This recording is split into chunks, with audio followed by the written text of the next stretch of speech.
Former boxer Charles Duke Tanner was jailed on drug charges and was granted clemency by President Trump after being denied by former President Barack Obama. He joins us now. Charles, thank you so much for being with us today. I want to take a closer look at your story. If you don't mind, tell me about what happened to you when you were just 24 years old and the sentence you were facing. I was, first and foremost, I want to give God all the praise and glory for this day. And I thank you guys for having me on air today.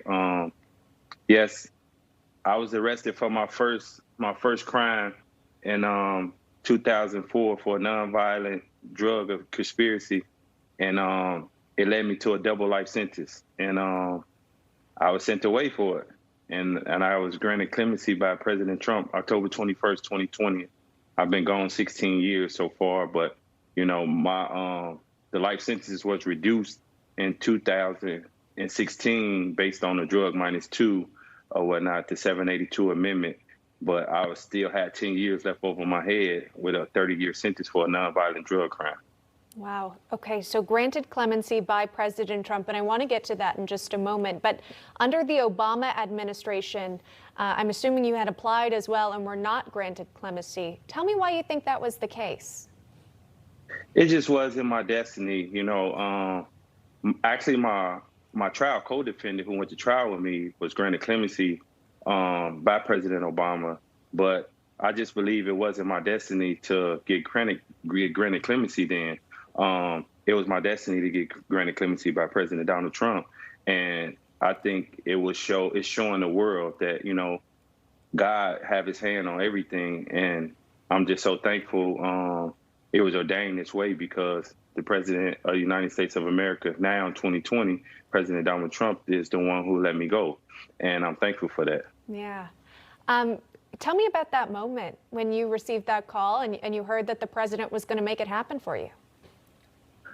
You know, when I got the information, it was done already. So, you know, President Trump and his administration read my petition. I believe he read it and he saw that it's no way a first-time offender should get a life in prison, and he chose to let me go. So when the prison that I was held in, I guess they got the paperwork later, and they didn't contact me till like 3 hours later, and they had to rush to get me off the compound because I was a free man.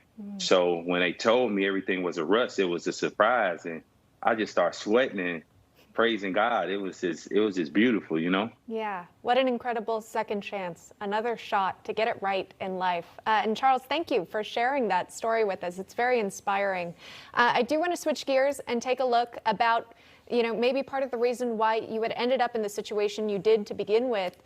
We know that former Vice President Joe Biden not only sponsored the 1994 crime bill, he helped to write it. And this bill is what many say led to more incarceration. Take a look at this.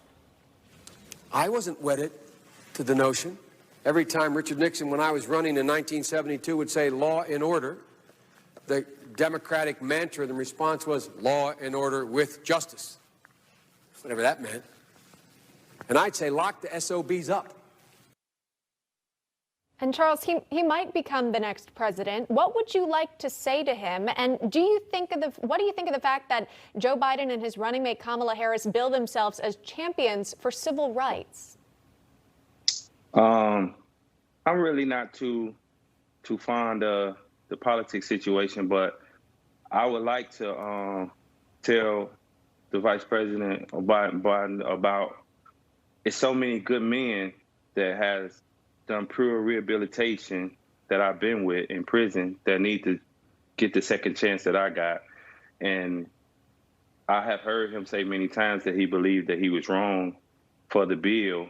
And if he's wrong, if he feels that he's wrong and he do become the president, what better way to fix your wrong by letting those men out and giving those men and women a second chance, which, believe it or not, some of them never had a first chance.